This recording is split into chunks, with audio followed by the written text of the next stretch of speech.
ao Expresso da Meia-Noite, um programa feito semanalmente em colaboração entre a SIC Notícias e o Semanário Expresso. Escolhemos para tema deste programa um assunto que tem marcado e dominado a atualidade internacional ao longo de quase todo o ano. Estávamos à espera que a tensão continuasse, a verdade é que parece ter pelo menos atenuado com umas tréguas que ninguém ainda percebeu se vão durar ou não vão durar muito. A verdade é que em Portugal e neste continente, na Europa, acabamos por olhar para estes dois países que dominam neste momento e, de forma absolutamente clara, a cena mundial. Estamos a falar dos Estados Unidos e da China e, em particular, de Donald Trump e Xi Jinping, que tiveram ontem um encontro histórico, não se viam há 6 anos, e desta vez a guerra entre os dois países foi escalando de uma forma muito diferente da de 2016, quando Trump chegou pela primeira vez à Casa Branca. Nessa altura, a China foi apanhada de surpresa com as tarifas, não estava preparada para responder.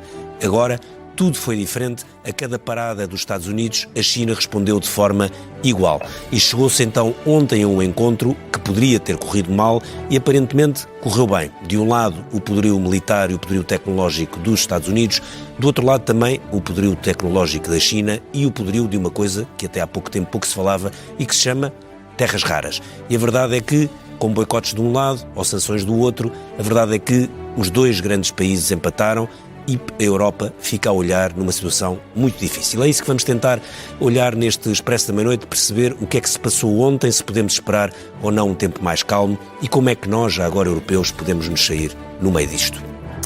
Para debatermos este empate e percebermos se é um empate ou se é alguém que verdadeiramente leva a avanço nesta corrida, convidámos o António Martins da Cruz, que é embaixador e ex-ministro dos Negócios Estrangeiros, a Raquel Vaz Pinto, que é comentadora SIC para assuntos de política internacional, o António Caeiro, que é jornalista, ex-correspondente da Luz em Pequim, onde viveu vários anos, e o António Costa e Silva, que é ex-ministro da Economia e ex-presidente do Conselho Executivo da Partex. Sr. Embaixador, eu começava por si. Há esta ideia de que correu muito bem o encontro de Trump com Xi Jinping, mas na verdade não houve uma conferência de imprensa conjunta, não há um comunicado no final daquela reunião.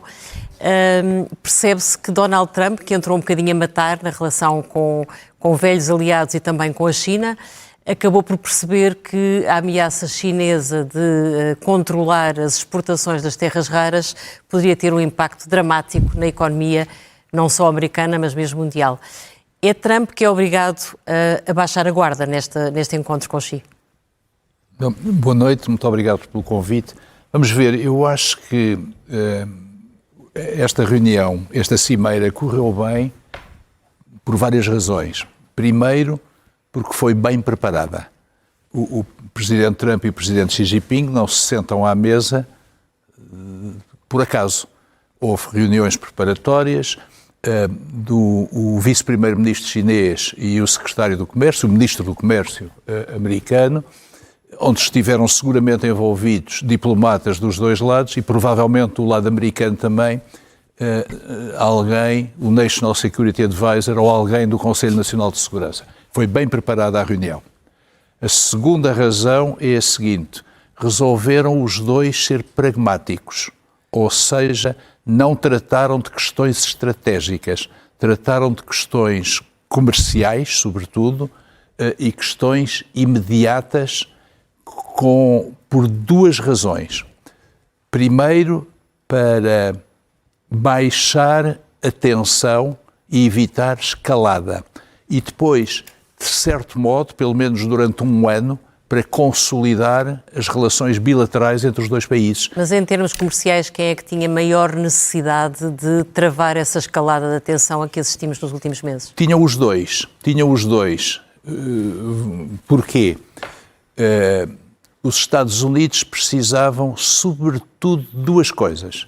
Das terras raras, que são necessárias para muitas indústrias tecnológicas, mas também para a defesa.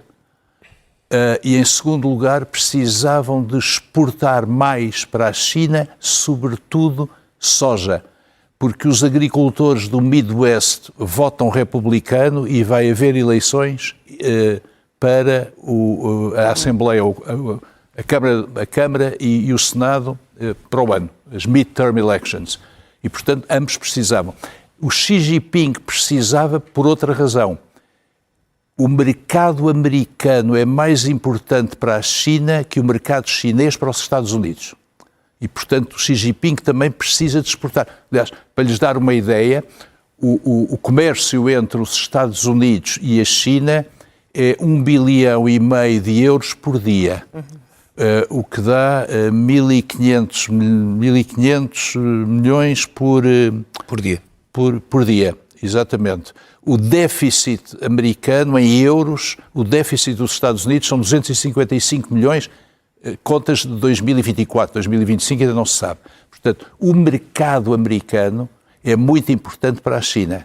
O mercado chinês é importante para os Estados Unidos, como resolveram vários problemas. Resolveram os problemas dos chips, da exportação de certo tipo de semicondutores, como acho que se diz em português, algumas exportações americanas para a China, resolveram um problema importante, as tarifas dos portos, as tarifas dos portos e, obviamente, as taxas alfandegárias. Só perguntar aqui ao António Costa e Silva.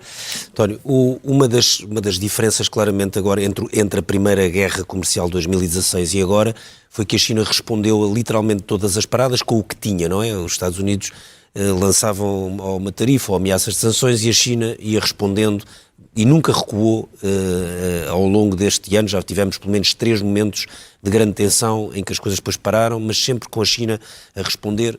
Uma das coisas-chave foi a utilização das terras raras. Há terras raras em vários sítios do mundo, não é só na China. Aliás, as terras raras não são bem raras, não é? Chamam-se terras raras, mas há em vários sítios do mundo.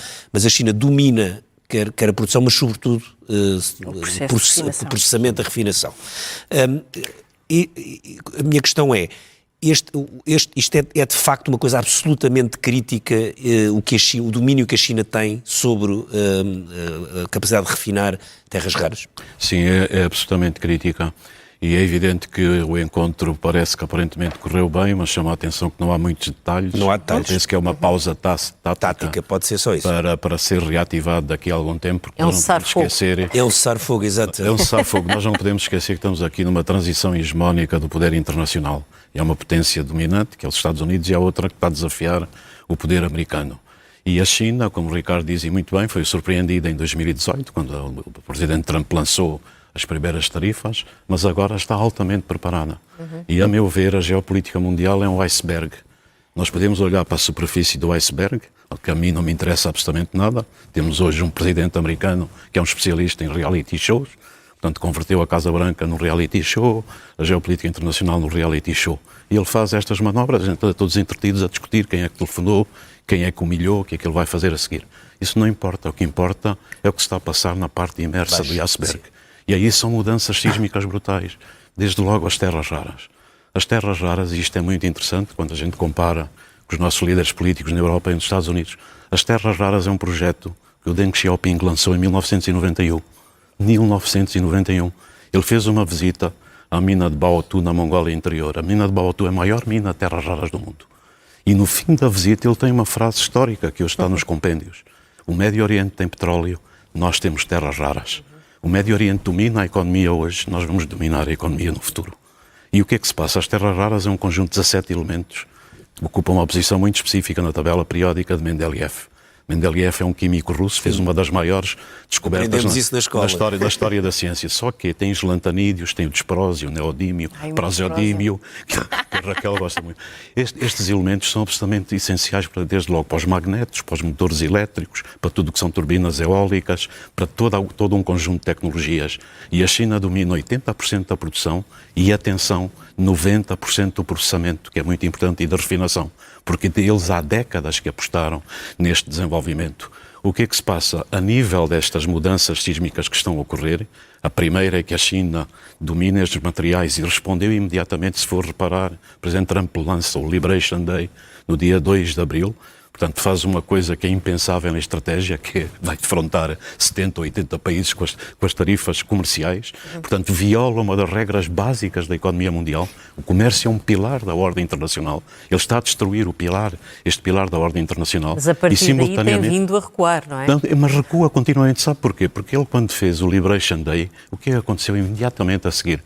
Os chineses fizeram duas coisas, discretos como são, cancelaram a exportação de terras raras para os Estados Unidos. Recordo que a primeira vez na geopolítica mundial que apareceu as terras raras foi em 2010. Houve um clash nas Ilhas Senkaku entre a China e o Japão, porque os japoneses capturaram um barco de pesca chinês, a China exigiu a devolução do barco de pesca, os japoneses não devolveram e eles cancelaram a exportação de terras raras. Parou a indústria eletrónica de alta precisão no Japão. Não há indústria eletrónica, não podemos estar aqui sentados sem terras raras. E, portanto, isso aconteceu nessa altura. O que é que se passa? A China respondeu em abril, cancelou as terras raras e uns dias depois fez outra arma letal. A China e o Japão detêm os maiores títulos da dívida dos Estados Unidos. Lançaram títulos da dívida, uma pequena fração dos mercados. Causaram uma tempestade financeira. Subiram as taxas de juros. Se forem ver o Wall Street, a Bolsa colapsou 11%. É o quarto maior crash. E a China está a usar estas armas todas. Portanto, a meu ver, a China está a ganhar a guerra comercial. A capa do Economist da última semana é extraordinária, porque é o jogo americano do basquetebol com o jogador chinês no topo e com o globo. O presidente Trump está a cometer um erro estratégico brutal, porque está a desmantelar um dos pilares da ordem internacional e da riqueza dos Estados Unidos da América. O comércio, como dizia o filósofo francês Montesquieu, é promotor de riqueza, é um pacificador das relações internacionais. E o que é que a China está a fazer? Está a remodelar o sistema internacional de comércio. Chamo só a atenção que a China hoje é o maior parceiro comercial de 70 países do mundo. 70. E enquanto o presidente Trump, na superfície do iceberg, está a fazer aquelas reuniões com o Japão, com a Coreia do Sul, e a exigir, reparem, a usar o poder económico de uma forma coerciva para extrair dividendos, tributos destes países, o que deixa um mal-estar. É uma forma de tentar encontrar aliados na região, não é? Mas, ao mesmo tempo, a China fez um acordo com os 11 países do Fórum Asiático de Cooperação, um acordo comercial baseado numa abordagem duplamente vencedora, que é muito mais eficaz do que aqueles que o Trump conseguiu. Trump consegue estes ganhos a curto prazo, a médio prazo está a desenvolver políticas que não são benéficas para os Estados Unidos e para o mundo. António Queiro, tu viveste na China vários anos, não 19. sei... 19. Viveste na China até quando? 19. Quer dizer, eu continuo na China de uma certa maneira, mas a China é um vício. A última vez foi há 2 anos. Mas vivi lá 19 anos, acompanhei várias paradas militares, vários congressos do Partido Comunista, estava em Pequim, quando foi essa célebre visita de Deng Xiaoping, a visita a Nanchun, que é o Distrito Imperial ao Sul, como se chamava na altura, e foi fundamental para o arranque e uma grande viragem na história da China, culminou com a aprovação da economia de mercado socialista. Eles muitas vezes não utilizam o adjetivo socialista, dizem economia de mercado só, que é mais correto, aliás, que foi no Congresso do Partido em outubro de 1992. Há uma grande relação, e hoje, quando vim para aqui, quando soube do convite, que agradeço desde já e boa noite a todos. Boa noite, António. E fui ler um livro de um senhor chamado Huang Huning, que é o grande ideólogo do Partido Comunista, o The Economist uma vez chamou-lhe o pensador em chefe, tem um livro escrito no final da década de 80 chamado América contra a América. E o livro ele começa logo no prefácio a dizer, bem, o mais fácil era dizer que isto era a ditadura da burguesia, como a gente aprendeu, ou então que é um paraíso perfeito. Não é nada disso. Fui a visitar os Estados Unidos, andou vários meses a percorrer a América, para perceber porque é que um país tão novo, com apenas 200 anos de história, todos os chineses são educados a pensar que tem mais de 5 mil anos de história, portanto, um país com apenas 200 anos de história, se tornou, em tão pouco tempo, o país desenvolvido líder, o país mais desenvolvido do mundo. E é isso que ele foi estudar. Portanto, a China, ao mais alto nível, estuda a América profundamente, exaustivamente e, num certo sentido, com um certo fascínio.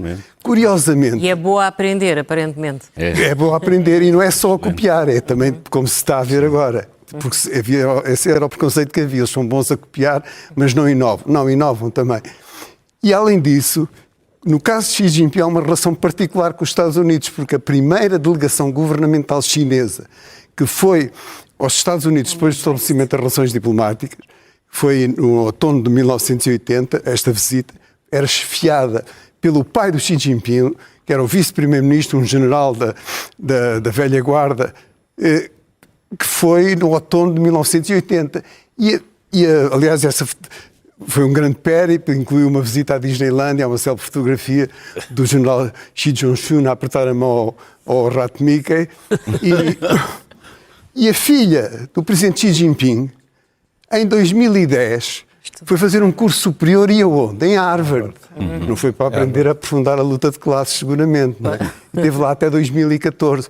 Então, há uma singular relação da América, da China com os Estados Unidos.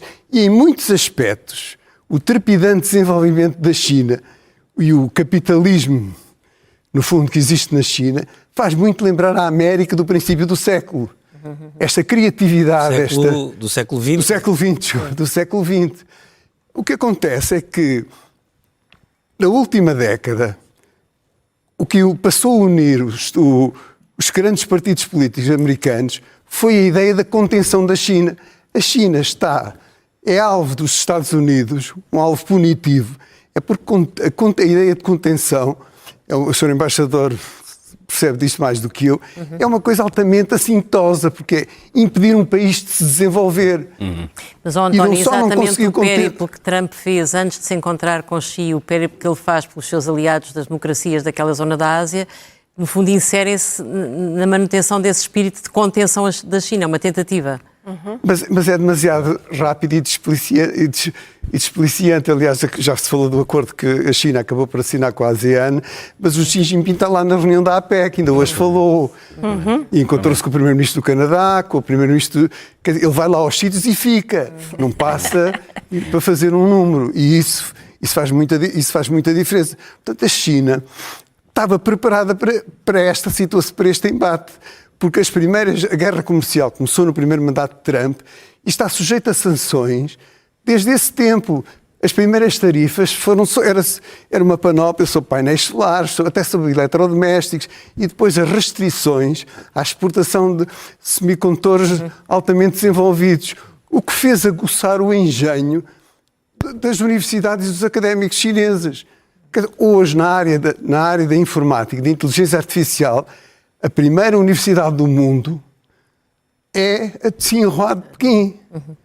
E nas 10 primeiras, 6 são chinesas. Raquel, apesar disso que o António está a dizer é verdade, mas quando se olha nomeadamente para a inteligência artificial, o que se vê é que os Estados Unidos estão a dar cartas todos os dias ou todas as semanas.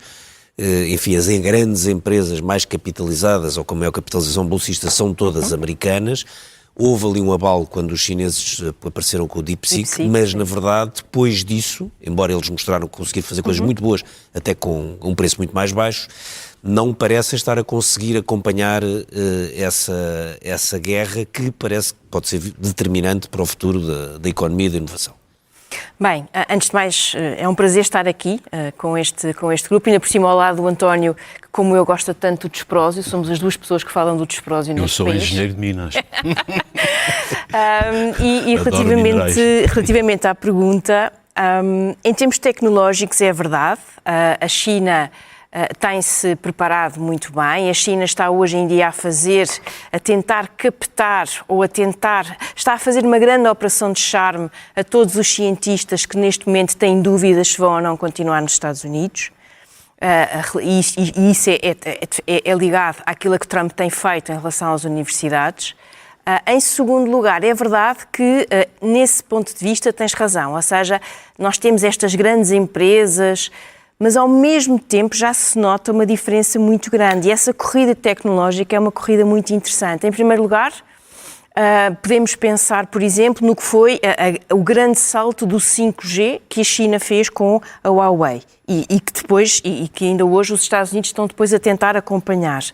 Em relação à inteligência artificial, eu penso que a China está a conseguir fazer esta aprendizagem agora com mais meios, com uma aposta claríssima do Estado, essa aí é a grande diferença, e ao mesmo tempo vai tentando compreender como é que os Estados Unidos vão reagindo, porque esse elemento da questão tecnológica, a China tem feito nos últimos anos, o António há pouco falava de que a China preparou-se muito bem para este embate com os Estados Unidos. É extraordinário. Há pouco Ângela... Já agora ficaste surpreendida com o que aconteceu ontem ou achaste que aquilo foi mesmo umas tréguas, um cessar-fogo? Ou... Para mim são umas tréguas, mas umas tréguas ainda muito frágeis. É preciso nós percebermos, porque, por exemplo, mesmo em relação às terras raras, Eles falaram nas terras raras, agora que foram estas últimas de outubro, mas antes disso a China tem outras matérias-primas críticas, como o gálio e o germânio, sobre os quais não se falou nada e continuam a ser determinantes.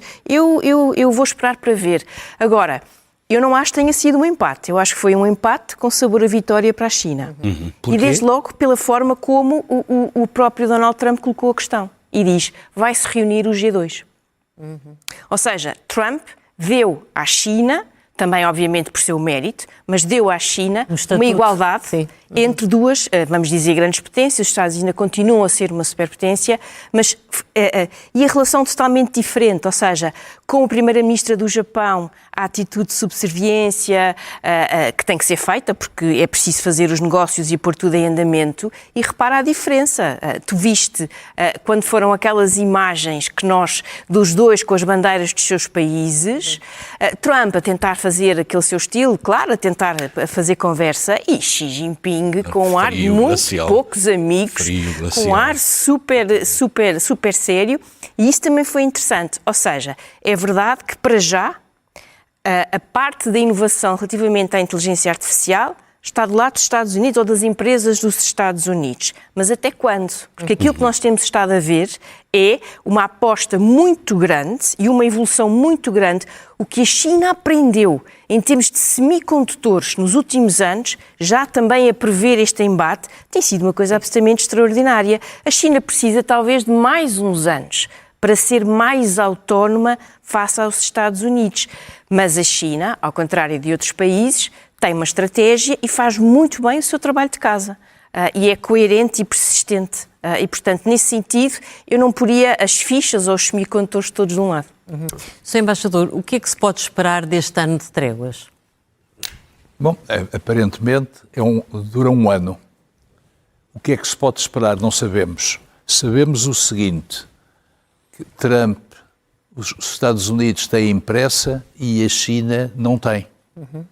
Uma coisa que me fez sempre, quando falava com diplomatas chineses, o que me aconteceu muitas vezes, fiquei sempre com a noção que é uma diplomacia para quem o tempo não é um fator importante. Mas essa é outra vantagem para a China neste semelhante... braço de ferro com os Estados Unidos nesta altura, não é? Exato. É não ter pressa. Sabe, é muito semelhante à diplomacia do Vaticano. São as duas diplomacias do mundo para quem o timing não tem muita importância. Eternidade. Por razões diferentes. Eu tive que negociar a concordata que está em vigor, de maneira que negociar, pronunciar sobre ela. Mas enfim...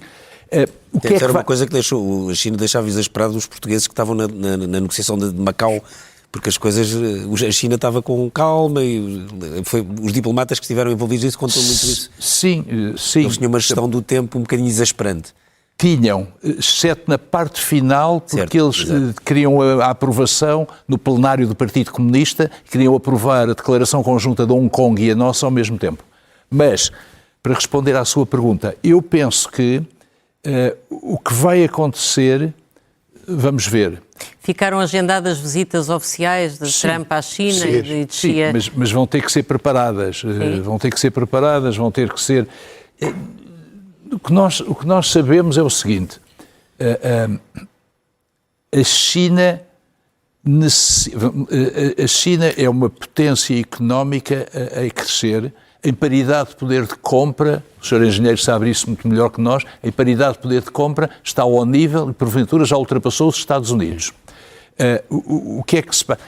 Também precisa dos Estados Unidos, precisa do mercado, precisa do mercado dos Estados Unidos, precisa dos Estados Unidos. Há bocado estavam a falar em terras raras. Eu lembro-me uma coisa que a China importa dos Estados Unidos, pó de prata. Como sabem, a China não tem prata. Os espanhóis, durante o século XVII, XVIII, ganharam muito dinheiro com o barco que vinha do Peru carregado de prata, passava pelas Filipinas e ia para a China. A China precisa de pó de prata para os refletores solares, os painéis solares. E importa sobretudo dos Estados Unidos. É um detalhe, mas precisam do mercado dos Estados Unidos. Quando me perguntava o que é que espera deste ano, é a tal contenção que os Estados Unidos tentam manter relativamente à China, é crível que consiga manter essa contenção?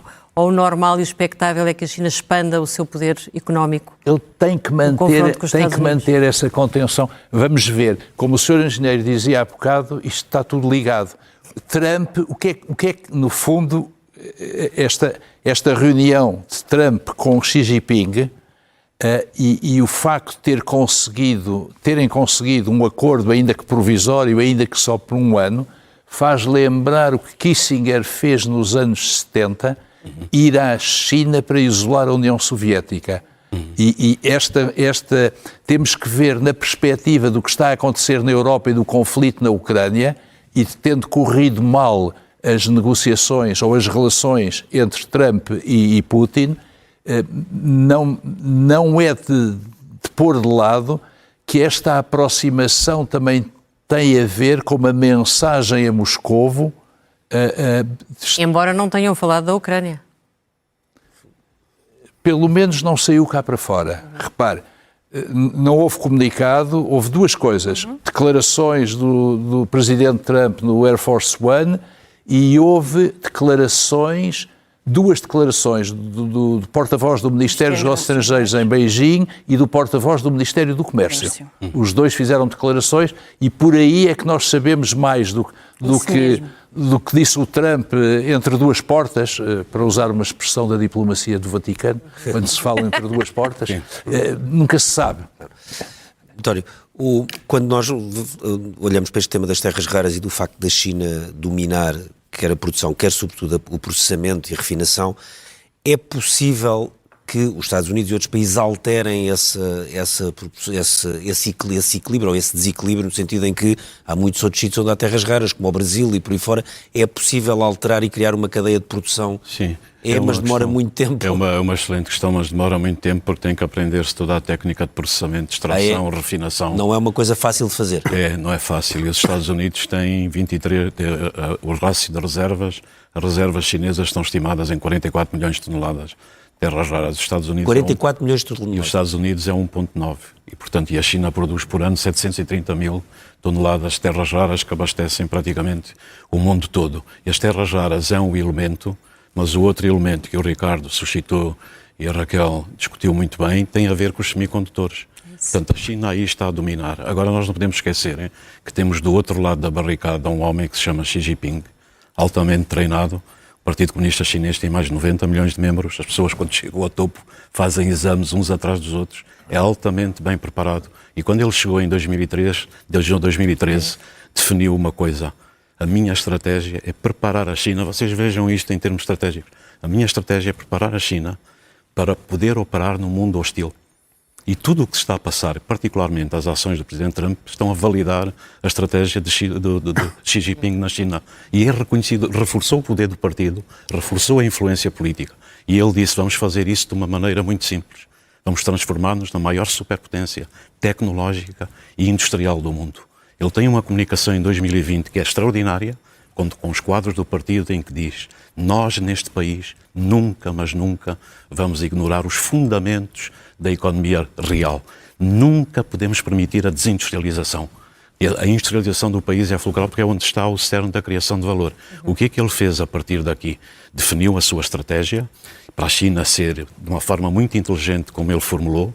Nós temos que controlar e ser autossuficientes em todas as cadeias de abastecimento e logísticas internas e temos que tornar as nossas cadeias de abastecimento internas indispensáveis para o funcionamento da economia mundial. É o que ele está a fazer com as terras raras, não está a conseguir nos semicondutores. Atenção que a China já produz semicondutores. E essa, para mim, é fascinante, é a maior batalha tecnológica que nós temos debaixo dos nossos olhos e que está a ocorrer.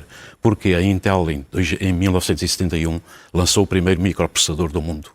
E esse microprocessador tinha 2.000 transistores numa área de 1 centímetro quadrado. E depois o Gordon Moore, que foi o co-fundador da Intel, formulou a sua célebre lei. Nós vamos conseguir duplicar os componentes destes circuitos integrados em cada 2 anos. Atenção, a quantidade de transistores que está num centímetro quadrado define o poder de computação. E o que as duas superpotências estão aqui a discutir é quem é que vai ganhar o poder de computação. O que acontece? Mas aí os Estados Unidos parecem bastante mais à frente. Os Estados Unidos, como o Ricardo disse, estão à frente. Porque repara, os smartphones que nós temos, E reparem o avanço extraordinário que a nossa civilização fez. Tem 1 centímetro quadrado 15 mil milhões de transistores.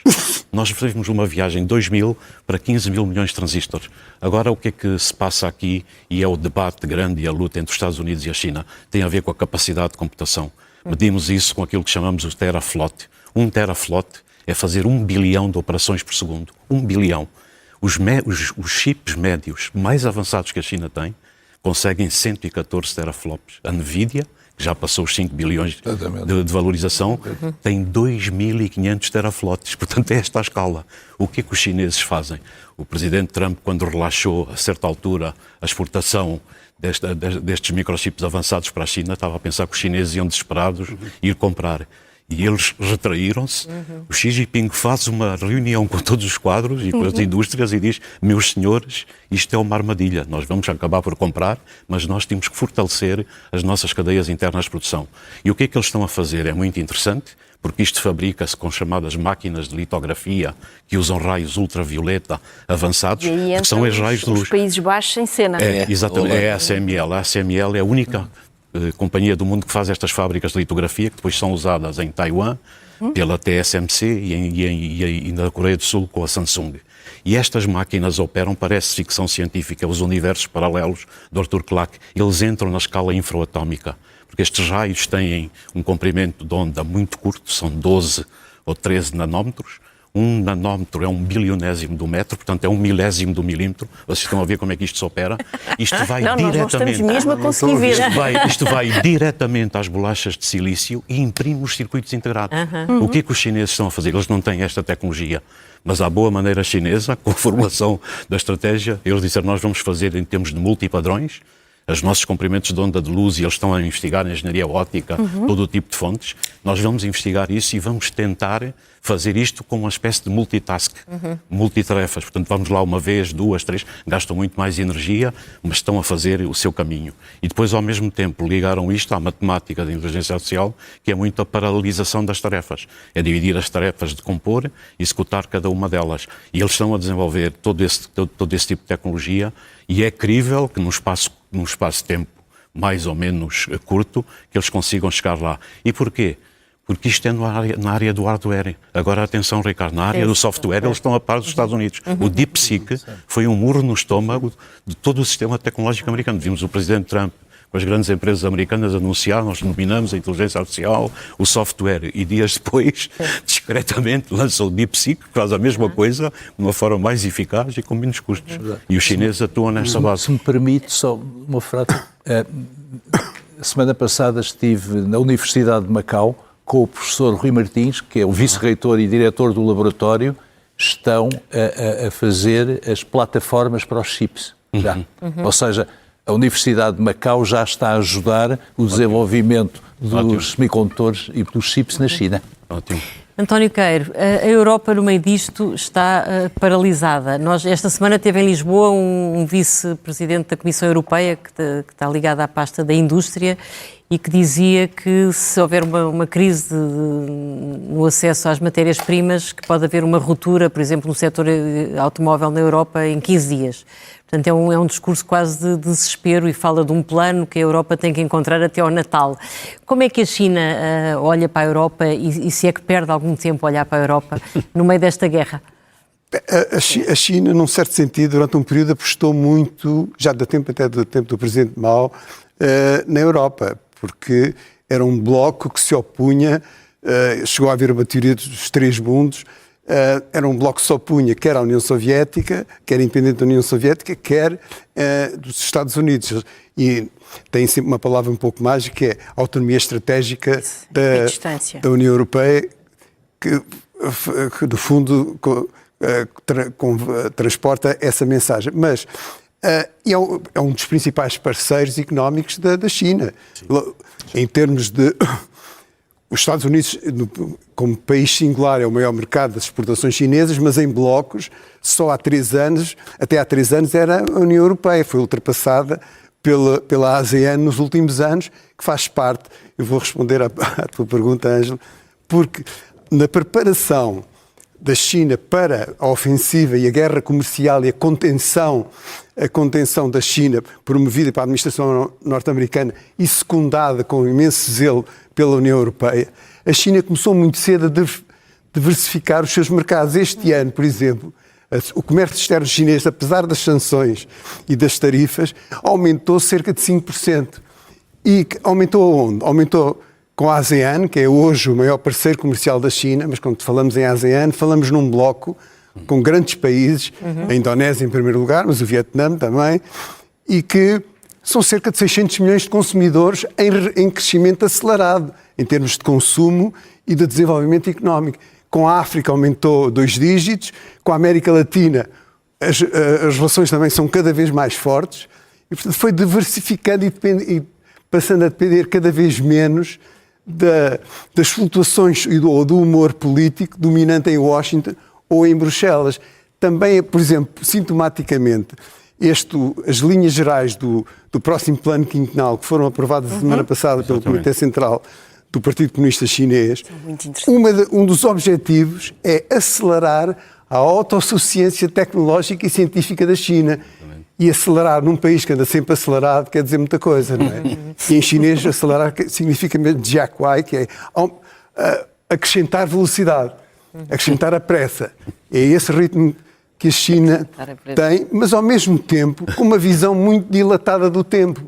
Isto é, a modernização socialista, pegando na última resolução do Comitê Central, a modernização socialista que está ainda longe da realização do grande rejuvenescimento nacional que deverá ocorrer em 2049, no centenário da República Popular da China, é para 2035.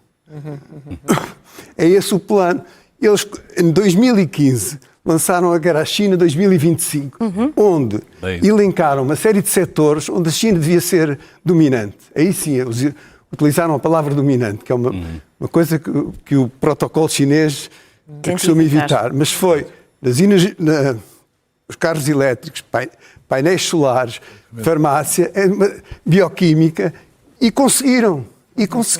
E mais ainda, esta contenção da China, promovida pela administração americana, republicana ou democrata, e secundada pela União Europeia, o que é que provocou?